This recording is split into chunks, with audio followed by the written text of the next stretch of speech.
안녕하세요. 성도 여러분 반갑습니다. 153 성경 일독 오늘은 82일째 되는 날이죠. 시편 144편에서 시작해서 150편을 마치고 잠언 7장까지 읽게 됩니다. 시편 144편 내용을 보면 이런 질문이 생겨요. 모든 성도는 다 다윗을 좋아하죠. 왜 다윗을 좋아할까요? 묻고 싶습니다. 왜 여러분은 다윗이라는 존재를 좋아합니까? 본문 시편 144편에는 닮고 싶은 다윗의 신앙의 모습이 몇 가지 보이는데요. 먼저 1절과 2절에 보면 다윗과 하나님의 관계입니다. 다윗은 여기서 나의 반석이신 여호와, 나의 사랑, 나의 요새, 나의 산성, 나를 지키시는 자, 나의 방패, 이렇게 표현하고 있어요. 나에게도 하나님은 이런 하나님인가요?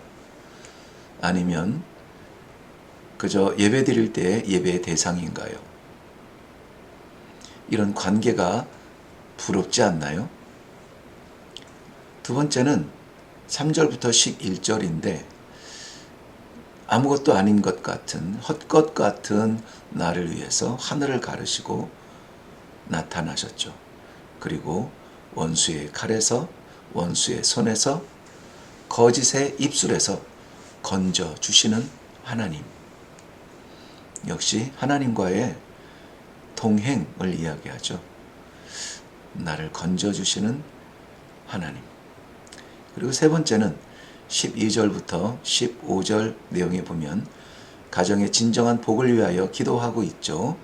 우리의 가정의 진정한 복을 위해서 기도하는 관계가 되나요? 아니면 가정의 진정한 복을 위해서 다른 무언가로 채우고 있나요? 하나님과의 관계에 우리 다시 한번 시작할 수 있기를 바랍니다. 시편 145편입니다. 145편부터 150편까지는 유대인들의 공적 집회의 찬양시로 부르는 시편들을 모았습니다.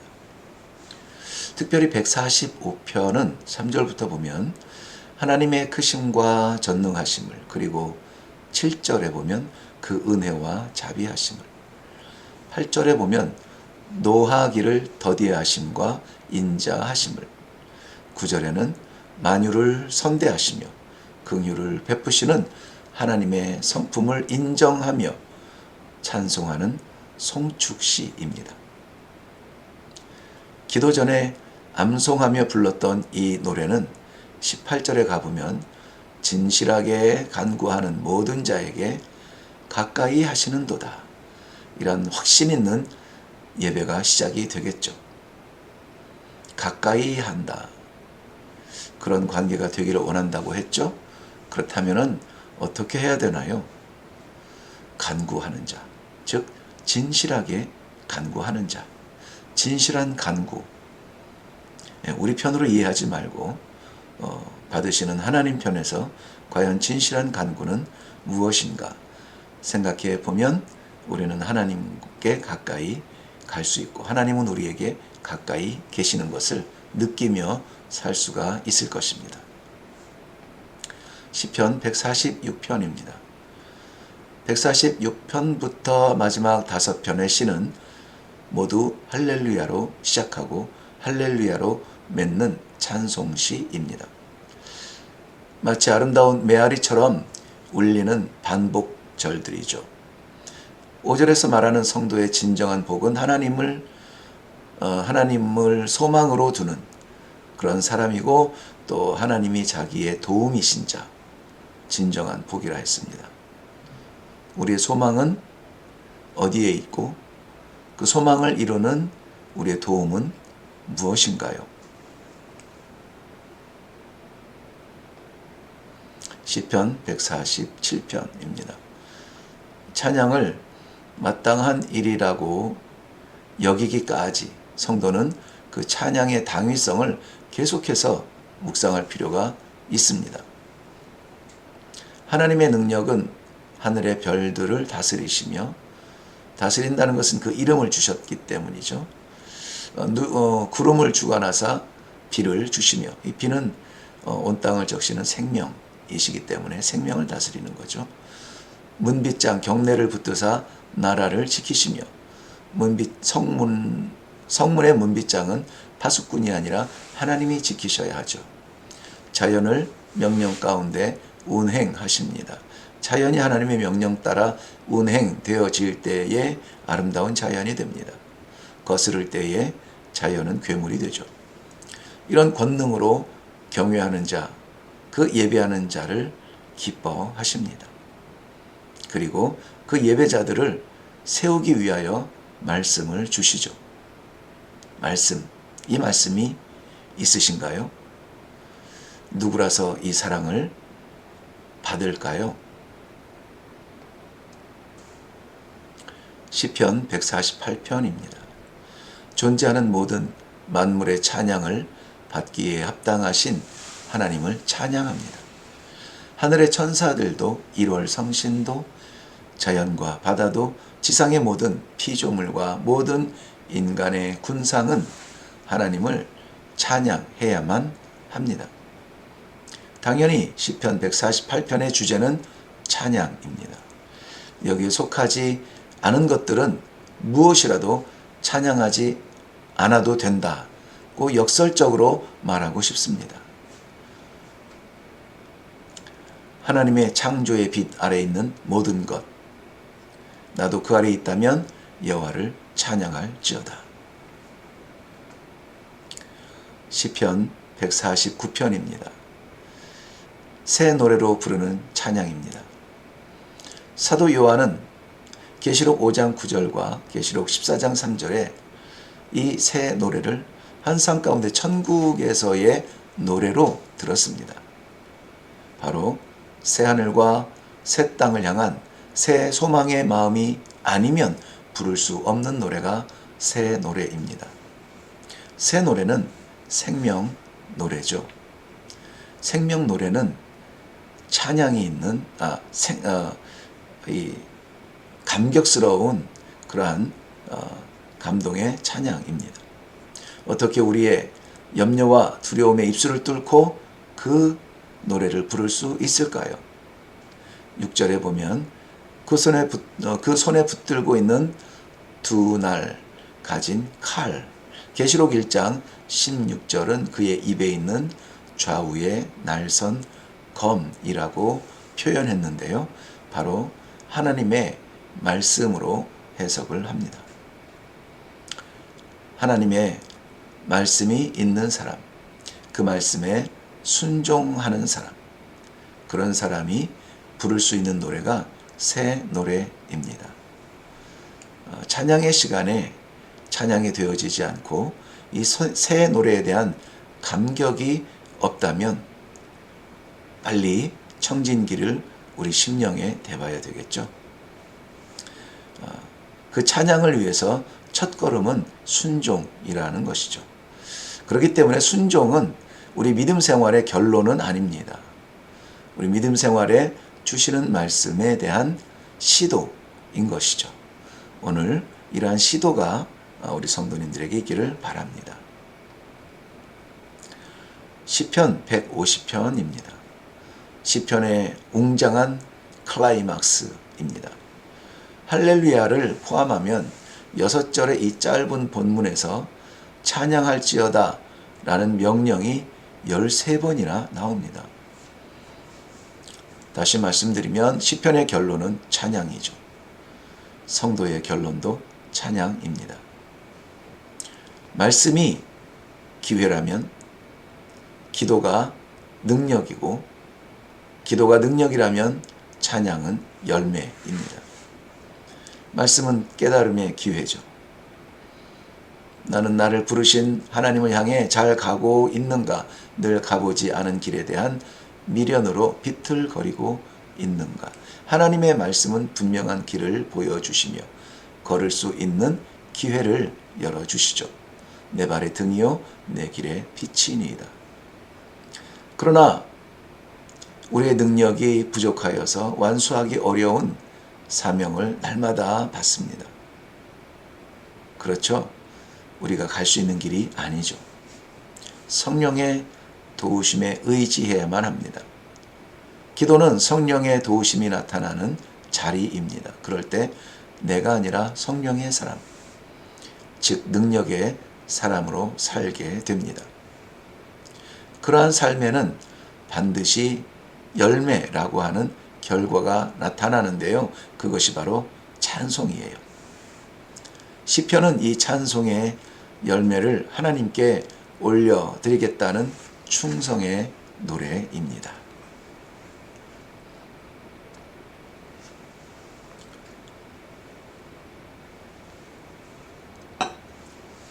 자, 이제 잠언 들어가겠습니다. 열왕기상 4장 32절에는 솔로몬이 잠언 3천을 말하였고 그의 노래는 1,005이라 기록했습니다. 잠언을 해석한 조지 굿맨이라고 하는 학자는 잠언에서는 젊은 이들에게 호소하는 지혜의 목소리가 들려온다. 수많은 유혹에 빠지지 않도록 그들의 발걸음을 지키고 또 그들을 강건하게 해주는 교훈을 얻는다고 했습니다. 저도 여러 번 강조했지만 잠언 31장까지 되어 있는데요. 우리 가정에서 날마다 한 장씩 해나간다면 우리는 한 달에 이 잠언을 계속 끝낼 수가 있습니다. 만약에 한 달이 30일이면 어떡하죠? 30일까지 하고 1일은 1장으로 넘어가는 거죠. 네, 우리 가정에 놀라운 역사가 나타날 겁니다. 그래서인지 잠언에는 악인들과의 교제, 호색, 음주, 거짓말, 나태함, 탐욕, 효도 등등의 삶의 주제들을 많이 다루고 있습니다. 잠언은 실질적인 삶에서 경건이 나타나도록 보여주는 지침서와 같습니다. 교훈의 책으로 우리는 이해하지만 이것은 오히려 훈련의 책에 가깝습니다. 자녀들을 말씀으로 훈련하세요. 우리가 자녀들을 사랑한다고 하지만 우리의 인격으로 자녀들의 필요를 다 채울 수 없습니다. 오죽하면 자녀들의 처음 상처, 가장 큰 상처, 가정에서 부모님으로부터 받는다고 어린아이들이 그렇게 이야기하는 걸 들었어요. 네, 우리 잠언 1장 읽겠습니다. 시편이 성전의 예배를 위한 것이라면 잠언은 삶의 예배를 위한 것입니다. 1장 7절은 잠언 전체를 대표하는 말씀인데요. 꼭 기억하세요. 여호와를 경외하는 것이 지식의 근본이거늘 미련한 자는 지혜와 훈계를 멸시하느니라. 그러므로 10절부터 19절까지 내 아들아 악한 자의 꾀임을 따르지 말라. 믿음의 사람이 그 믿음에서 떨어지는 가장 쉬운 자리는 말에 있습니다. 말, 언어죠. 하와는 선악과를 보기 전에 사탄의 음성에 귀를 기울이죠. 본문 20절부터 33절은 지혜의 소리에 귀를 기울이라고 말씀하고 있습니다. 말씀 먼저 들으세요. 잠언 2장입니다. 지혜는 하나님을 알므로써 발견됩니다. 그것을 얻는 것은 쉬운 일이 아닙니다. 그러나 모든 노력을 다 할 만한 가치가 있습니다. 그러므로 성경은 이것을 얻기 위하여 간직하며 기울이며 소리를 높이며 찾으며 등등 적극적인 자세를 요구하고 있습니다. 말씀에 대한 우리의 적극적인 자세. 이렇게 구한 지혜는 남녀노소 모든 사람을 그 악한 자리에서 건져주며 20절에는 바른 길을 걷게 해준다고 기록하고 있습니다. 잠언 3장입니다. 지혜의 가르침은 먼저 5절에 하나님을 의뢰하라고 말씀하십니다. 그러면 하나님의 인도하심이 무엇인지를 알 수 있기 때문이죠. 하나님께 의지하면 왼쪽으로 가는지 오른쪽으로 가는지 알 수 있겠죠. 지혜는 지금의 시대가 유혹하는 물질로는 살 수 없는 것들을 성도들에게 가져다 줍니다. 평강, 화목, 생명 등등입니다. 지혜는 성도들의 삶을 구별합니다. 패역한 자와 정직한 자, 악인의 집과 의인의 집의 다름, 거만한 자와 겸손한 자의 차이, 미련한 자와 지혜로운 자의 자리, 그런 것들을 구별할 수 있게 합니다. 그러므로 21절의 권면과 같이 완전한 지혜와 근신을 지키기를 바랍니다. 잠언 4장입니다. 성경은 끊임없이 전승의 필요성을 그리고 그 절대성을 강조하고 있습니다. 아버지는 아들에게, 스승은 제자에게, 사랑하는 사람은 사랑받는 사람에게 반드시 전승할 것이 있습니다. 바로 지혜입니다. 왜 그럴까요? 4절에 보면 지혜, 그것으로 인하여 그러면 살리라. 6절에 보면 지혜, 너를 지키리라. 9절에 보면 지혜, 너에게 면류관을 주리라. 그러므로 악의 길, 악인의 길, 사악한 자의 길, 악에서 떠나라 말씀하시는 거죠. 잠언 5장입니다. 음녀에 대한 경고입니다. 아니, 음녀의 유혹으로부터 노출된 성도들을 향한 경고라고 해야 되겠죠. 하나님 중심의 신앙이 회복되어져야 하는 이유입니다. 음녀의 유혹에 합류하는 윤리적 범죄의 원인이 어디에 있냐면 유혹에 있지 않습니다. 그 유혹을 허락하는 지혜 없는 그 자신에게 있습니다. 예를 들면 이 시대에 윤리적 유혹에 노출되어 있는 성도들의 가정들 어떻게 지킬 겁니까? 음녀의 유혹은 물리적인 제약이 의미가 없는 힘을 가지고 있습니다. 그 어떤 물리적 힘으로도 막을 수 없죠. 하나님 중심의 신앙, 예배의 자리, 찬송이 회복되는 예배자, 바로 그 지혜를 가르쳐야 합니다. 잠언 6장입니다. 실질적인 삶의 지혜를 몇 가지 기록하고 있습니다. 첫째는 담보와 보증. 담보와 보증에 대하여는 사냥꾼의 올무에서 벗어남같이 하라고 합니다. 1절에서 5절에 기록된 내용인데요. 이해가 확 되죠. 사냥꾼의 올무에서 벗어남같이 담보와 보증에서 벗어나라. 두 번째, 게으름. 게으름은 강도처럼 와서 남은 것을 갈취하며 군사처럼 맹렬하게 궁핍이 몰려올 것이다. 6절부터 11절이죠. 세 번째는 악인을 유의하여 보라. 구부러진 말, 악을 꾀하며 다툼을 일으키는 자, 살릴 길이 없다라고 합니다. 믿음의 공동체라고 하는 교회 안에도 위기가 찾아올 때는 꼭 이런 구부러진 말, 악을 꾀하는 다툼의 언성, 이런 것들이 찾아오기 시작하죠. 긴장해야 합니다.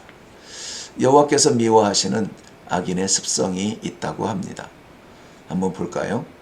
교만한 눈, 거짓된 혀, 무죄한 자의 피를 흘리는 손, 악한 계교를 꾀하는 마음, 빨리 악으로 달려가는 발, 거짓을 말하는 망령된 증인, 위증이죠.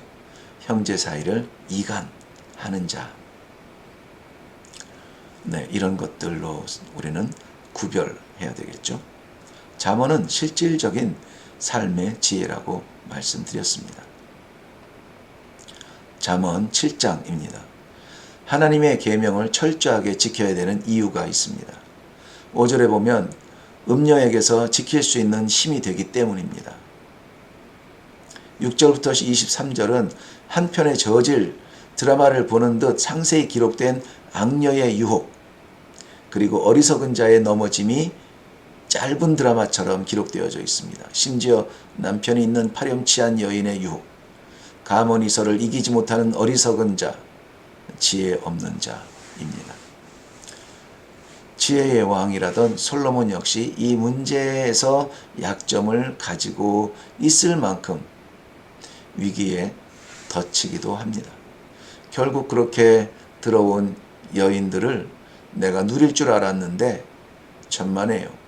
그들에게 끌려다니며 우상을 섬기는 자리까지 가게 됩니다. 누가? 솔로몬이. 우리도 그럴 수 있죠. 잠언은 매우 부드럽고 또한 날카로운 교훈을 담고 있습니다. 지혜의 샘을 파는 이레교회에서 153 성경 일독으로 말씀을 받는 여러분 모두를 축복합니다.